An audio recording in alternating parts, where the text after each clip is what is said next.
a laminate benchtop as a standard, I would just walk away. I would walk away and get up and leave. And just you see this on list, you're just like, nah, sorry, I just can't do it. That's it. And you just walk away.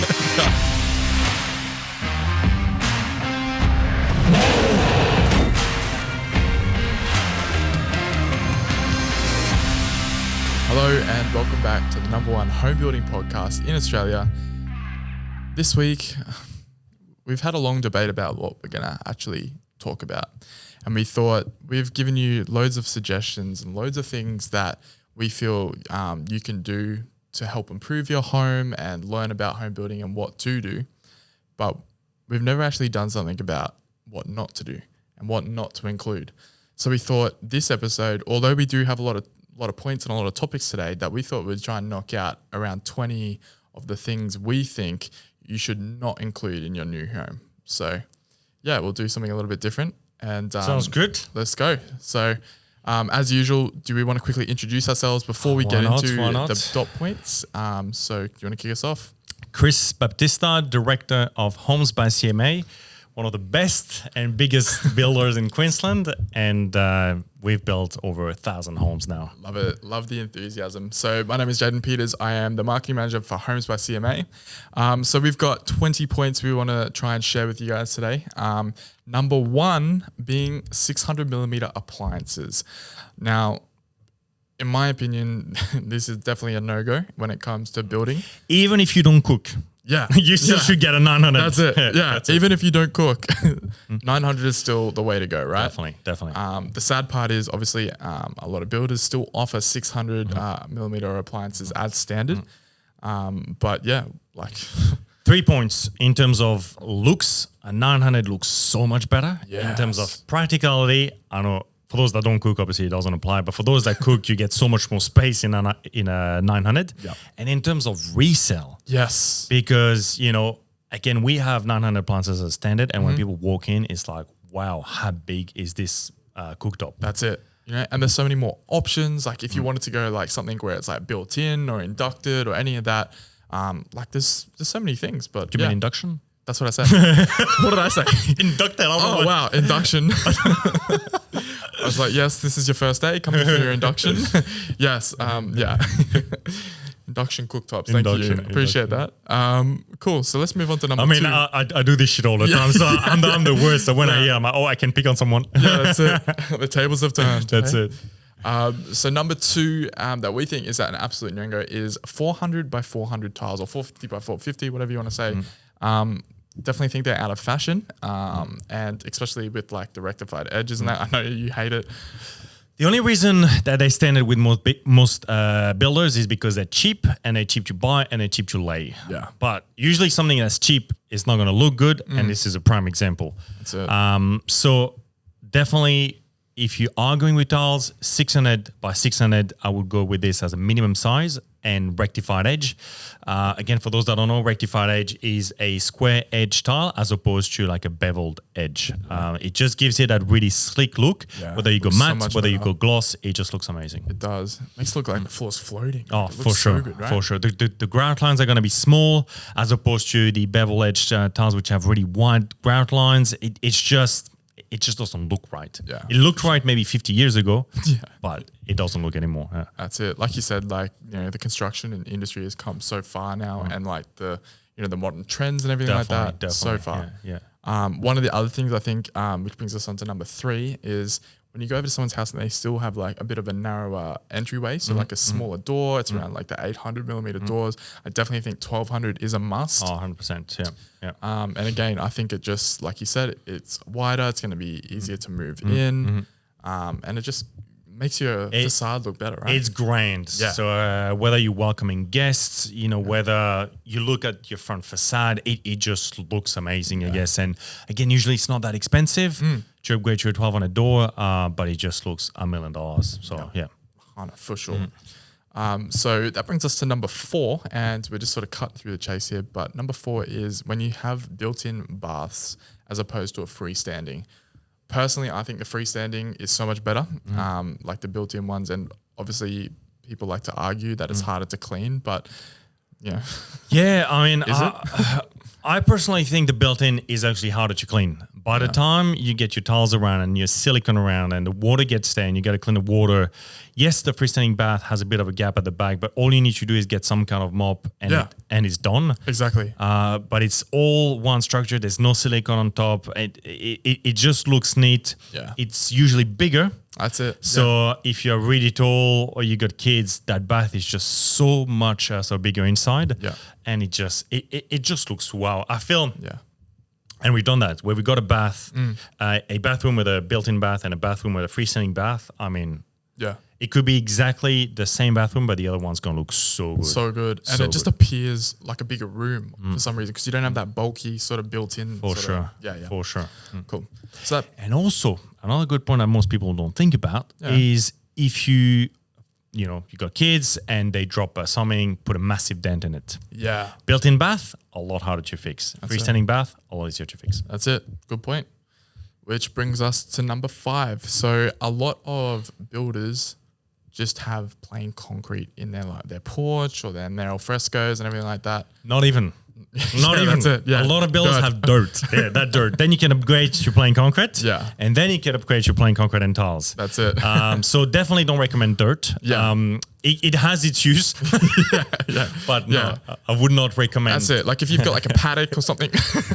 Yeah. So plain concrete, I guess,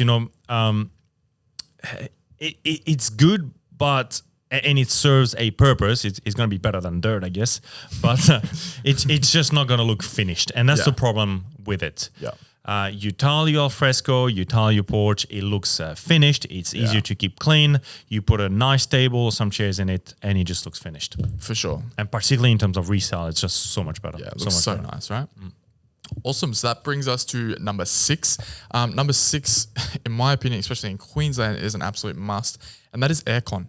Having aircon, I don't know about you, but I like to sleep and it's nice and cool. I agree. I'm definitely a sort of aircon type of guy, particularly in Queensland. Yeah. So as a bare minimum, a split system is, I think, what you should have as a standard. If you can stretch to it, ducted air is really good. Yeah. Again, I feel for the investment you're going to spend for a ducted air system, around maybe $10,000, depending on the house. Yeah. The resale you're going to get for it is worth it. For sure. And it's so good. Most of the sort of air conditioning nowadays is efficient. You've got zones. You can decide to just put the master bedroom on if you want. And it's just, I feel as humans, it's a bit of a change of topic, but like, we tend not to do good things for ourselves, and then we're going to spend money in stupid things. And you're going to live there. You sleep. Sleep is one of the most important things you can do in your life. If you sleep well, you're going to be good. That's it. Yeah. And I feel spending that money, if you had to divide that on a daily thing, it wouldn't be that much. That's it. Yeah. Broken down over time. That's exactly 100% right. Yeah. So that brings us to number 7. And number 7 isn't necessarily an actual product, but it's more to do about your design. So I think having a free 3-bedroom house isn't probably the best to go. Like obviously, if you've got a smaller block or you specifically have a custom house that's built to that and you plan to live in this for the rest of your life or whatever, 100%. But in terms of resale value, completely agree. 4 bedrooms minimum, definitely way to go. Completely agree. Again, if it's your own house and it's a really long-term thing and you don't really mind, you want what you want, I completely understand in this case, so if the block's a bit too small. Yeah. But that was really quick. You're like, holy moly. But from someone that's built a lot of houses for sale, believe me, 4 bedrooms will get you more money. Yeah. Unbelievable.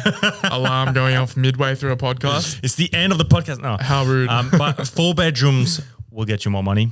4 bedrooms and a 2-car garage will get you more money. Yeah. 4 bedrooms and 2 living will get you more money. Yeah. So, it's just about what is the plan for your house? Is it going to be, I know that you might not have the 5 kids and all that, and that's fine, but it's about, you always have to think, like whenever I build a house for myself, as an example, I always think about resale. Yeah. you might not be selling the house now. You might not be selling the house in 5 years, but you got to think about resale. That's it. Particularly because, and again, I don't know what we can say here or not, but because of the tax benefits in it too. That's it. Usually, you don't have to pay any capital gain tax if it's your own house. That's it. Speak to your We're not accountant. advisors. No, that's it. Refer to the terms and conditions on the website. Scroll down and go to the bottom. That's it. But yeah, it's just think about the resale. When you do things for your house, think about that. And when I build my own house, it always gives me a really good structure as to, is it worth doing this, or is it worth doing this, or should I do this? Yeah. So, yeah. Speaking of resale, this brings us to our next topic, which is number 8. And I think having another incredible thing that can add value to your home is having good landscaping. Yep. I think you should definitely try and have good landscaping. You have a great example of, how this difference can come into effect. So did you want to tell them about the iEndeavour and how we did the renders? Yeah. I mean, jump on the CMA sort of Instagram page and have a look at our renders. Yeah. And what we've done is we used to do them with pretty, I guess, normal landscaping. Yeah. And then we've done them with really good landscaping. And the difference that it makes to a house is so big that 100%. we were like mind blown. Shocked. We were 100%. so shocked by how much of a difference landscaping can make to exactly the same house. Exactly. Yeah. And but it looks so much more it expensive. looks so much better. Yeah. Like, the things we normally do, and again, it's very house specific, but, a few steps at the front, a little bit of a retaining wall, For sure. nicer plants, hanging plants, lighting. And the difference when we Incredible. see those two renders and they are exactly the same house, it's mind-blowing. For Mind-blowing. sure. 100%. Another thing I think, which brings us to number 9, that is gone of the times is tiled roofs. Like, it's still a thing. Like, from all the houses we've done, I've never handed over a house. No, we've done a few. We've done a few and they've got their use. And again, I will respect those clients that want to have that. There's styles where it works. I feel, some Hamptons and some Mediterranean Yeah, you can style. rock it. Yeah, It 100%, works. yeah. But this is 2021. Get That's rid of it. the tile roof. It's a bit old Gold fashioned. color bond. Great warranties. Much better when there is a storm. Leak resistant. For me, from a builder's point of view and from a looks point of view, it's a no-brainer. It's a no-brainer. Especially with like the hailstorms, like you were saying, that with a tiled roof, you literally have holes in your roof, as opposed to if you had a tin roof where you'd be dented, but it wouldn't have leaks and wouldn't have holes. That's right? exactly right. Yeah. Exactly right. Yeah. Awesome. So that brings us to number 10, 11. I've lost count. I'm not too sure where. 25. That's it. Either way, it is 2440 ceilings. That is Yeah, right. no. Exactly. Just no. That's Don't do it. Definitely, if you can, go for the 2590 at the minimum. 2440 makes it feel like you're about to duck in to a room every time you go in, and it just makes your house and everything feel a lot more smaller and cramped. Definitely. And yeah, it's just not a vibe, eh? No, I completely agree. There's only one specific case where it works and that's a two-story house on the first floor. Yeah. But again, it's borderline. And again, if we do like what we say and you think ahead of time, upgrade to a 2590. Yeah. It will look much better. Your house will feel much bigger too. That's it. Yeah. More space and just in terms of resale, definitely much better. Yeah. 2440 ceiling, and the tiled roof and the beveled edge 450 tiles. They all fall in the same category. Yeah. Of the things you don't want to have in the house. Yeah, That's it. Definitely. That's it. Well said. So that brings us to number 12, which is, in my opinion, again, another must, curb cutout. Must have a curb cutout, right? Like, how bad is it when you rock up into your driveway and for sure. it feels like you're about to go, 4x4 in because you're go over that hump every time. Like, For sure. And for those that don't know what a curb cutout is at the front of your house where the road meets, I guess, your driveway, there's a piece of concrete and that's called a curb, built by council because that's just what they do, I guess. yeah, we don't know why. We but don't know why. Just to make your You life raise painful. that question. That's it. But I guess it'd be hard for them to just know exactly what the driveway would be. Yeah. But yeah, long story short, you leave it on. every time you get in your driveway, you're gonna have that hump and hump and hump, and it's just so annoying. Yeah. Particularly if you don't have a 4-wheel drive and you got a normal car, which most people have, or a low car, it's just really annoying. So, ask your builder to cut that curb, remove that curb, pour brand new concrete there, nearly flush with the road. Is gonna be perfect for sure. Awesome. So that brings us to number 13, and that is laminate flooring. So, like, it looks okay, but in terms of practical use, probably not the best thing to come, right? Yeah, that's a good product, however, not good in terms of water resistance. And that's where the problem is, whether you got moisture in your slab or your floors, or you drop a sort of bucket of sort of water while you were mopping the floor and you dropped it, or you get a leak. Yeah. Chris clearly doesn't mop. It doesn't. No. I do mop. Not my laminate floors because I don't have them. Yeah. But I would have a hybrid floor. He's instead. Like, what do you call this thing? And a hybrid floor is like a laminate floor, but it's waterproof. Yeah. And that's what you want. So laminate flooring will be cheaper at the start, but in the long run, most people won't end up paying for it because of a leak or something that's going to happen in some stage, right? Yeah, definitely. Definitely. It's just a when. So go with a hybrid right away. Spend a little bit extra, get a waterproof floor, and it's done. Awesome. Something similar, which brings us on to the next one, is the laminate like bench tops, yeah, as opposed to same stone. thing. So yeah, same thing. Doesn't obviously look as good. No, I mean it's fine if you're going for a 1950s look. I get it in that case. Yeah, I mean in that case it would probably suit perfect. And I just don't know how many people would go with that look. But yeah, again, a builder that offers this, a builder that offers a laminate bench top as a standard. Yeah, I would just walk away. I would walk away and get up and leave. just you see this on the list, you're just like, nah, sorry, I just can't do it. That's it. And you just walk away. Can't do it. Can't too do much. Most normal builders nowadays would offer a 20 mil stone bench top throughout the house. It's called engineered stone, so it doesn't have the maintenance of natural stone, but it has the same look and easier to clean, and it just looks great. And again, when we think ahead of time, you just want to have stone bench tops in your house. You don't want to have a laminate, except for maybe a study nook. That's probably the only place where it would look really good. Yeah. But apart from that, no go. For sure.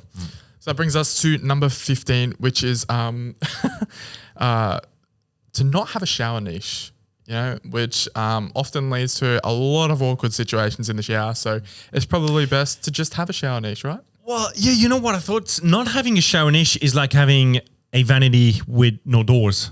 Yeah. So you can't store anything. That's true. You know, and you feel you got shampoos, you got this, you got that, and a shower niche just make things look neat. 100%. So not only it's practical, it's usually not expensive. We charge $179. Yeah. We've seen a few builders quote where they charge probably $500 for a niche.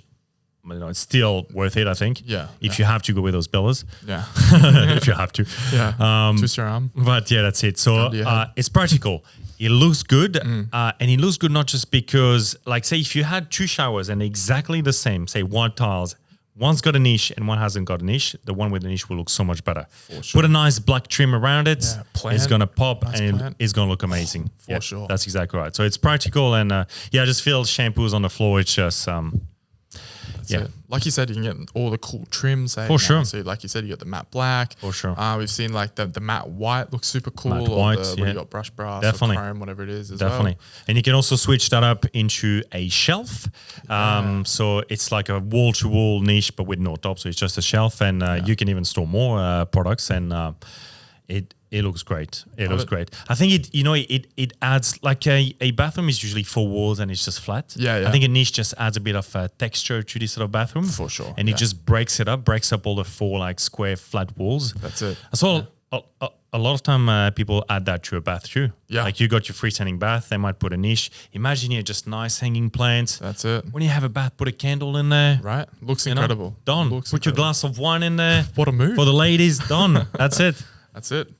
Awesome. So that brings us to where we are. I do not recommend drinking alcohol, by the way. Yes. I gotta be careful about the terms and conditions. That's it. Please don't take any of this as proper advice for drinking, We do not encourage financial drinking. advice, That's it, but building advice, follow it to a T. Yeah, that's it. But that brings us to, I think it's like number 16 or something, which is, the old school like batten lights. Some builders still have these as a standard. Yes. And you're like, why? It Yeah. looks so bad. Yeah. There's only one reason for it, and it's cheap. Yeah. It's cheap. So, you definitely want to have really nice LED downlights. Yeah, LEDs all the they're way. really cost efficient nowadays, not just to buy, but to run. They're super easy to change. What we use is just, you don't even need a sort of electrician. Yeah. They're just a plug in, plug out. Yep. Super easy. It gives you great light, and the batten light is a no-go. Yeah. Not only because it gives you shit light, but it also looks shit. Yeah. So it does. you It's definitely... just like a hole in the roof. Just like you could have the best looking bedroom and have just a batten light in the middle. just hanging. It's just no, don't do it. Don't do it. Yeah, definitely don't. But I see a lot of time when we do handovers, and that you look at the house next door that's getting built by another builder, and you look inside and you're like, oh my God, they still got a batten light. Yeah, Like, you're like, seriously. what is going on here? And then the problem is clients move in, and Yeah. you got to get an electrician. You're going to spend more money, and it's just painful. Just get the upgraded. Just to get an the LED. upgraded LEDs, yeah. Sweet. So that brings us to like number 17, which is a little bit of a controversial topic, and it may cause a little bit of controversy. Controversy. I can't even speak. What is going on? But it's definitely through and through. We are big fans of steel frames. Oh yeah, Timber for sure. frames I was are- wondering where you were going with this controversy. Timber frames are a no-go. Yeah, we definitely think they're sort of not the way anymore. Pretty much 99% of the building industry now uses steel frames, or at least all the big companies use steel frames. Yeah, There's lots of benefits, right? completely agree with all that. It's 2021. Timber is just not a consistent product to use. It doesn't like when it's wet. It's never straight, no matter how good of a timber you get. Yeah. And it just puts a lot more emphasis on labor, Yeah. which means that the consistency and the quality is never going to be that great. That's it.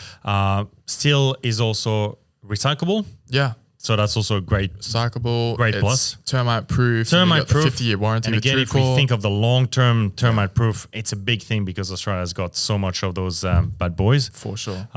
So yeah, at least if you do get any termites, you know that the structure of your house is always going to be there. That's it. And to it's me, strong. that's peace of mind. And yeah, from a builder's point of view, I would much rather use a steel frame. And we don't need to go technical, but for example, when you have roof trusses on a timber frame, you have a camber in the trusses, which is a little bit of a wave, and that's normal.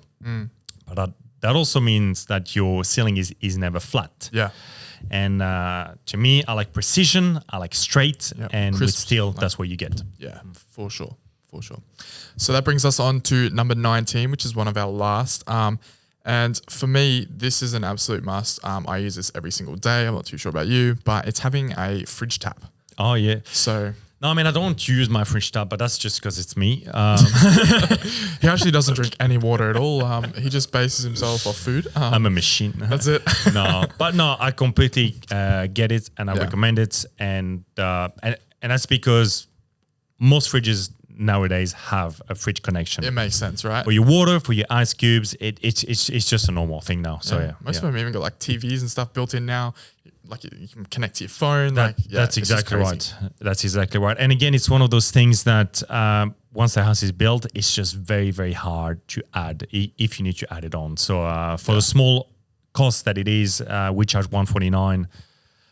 It's not that much, and you get the air convenience of it. That's it. And it's a very hard product to add after the fact. So if you don't get it then and there, it's going to be very expensive to get it done and very difficult to do. So, Yeah, some cases it might not even really be possible if you have a two-story house, and it just depends how the water runs, but it might just be very hard here. Yeah. Awesome. Well, that brings us to our very last, which is number 20. And I know this triggers you a little bit. It's the carpeted staircase. So, like obviously they have their place, with certain styles and things like that, especially that 50s one that we were talking about. But for the main part, it's definitely should be a no-go, and it should be a bare minimum of a timber staircase, right? Yeah. I mean, again, it suits some Hamptons style homes, and Yeah. it suits some other designs that have a specific staircase. Yeah. I get it in those instances. For sure. I don't get it in a normal instance. But the reason a lot of people still have them is just because with most builders, it's a standard thing. Yeah. And if you want a timber staircase, you have to upgrade. For sure, But to me, a hardwood timber staircase is a must. It looks good. Looks incredible, Low maintenance. I mean, you just can't go wrong with it. Yeah.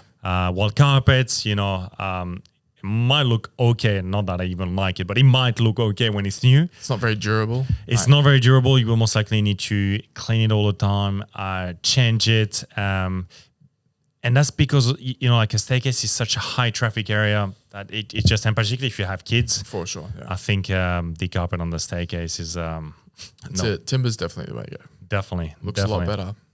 And it just adds value as well, right? Like it looks Yeah. It again, we've done it before. The same staircase or the same house with a carpeted staircase, the same house with a really nice looking timber staircase.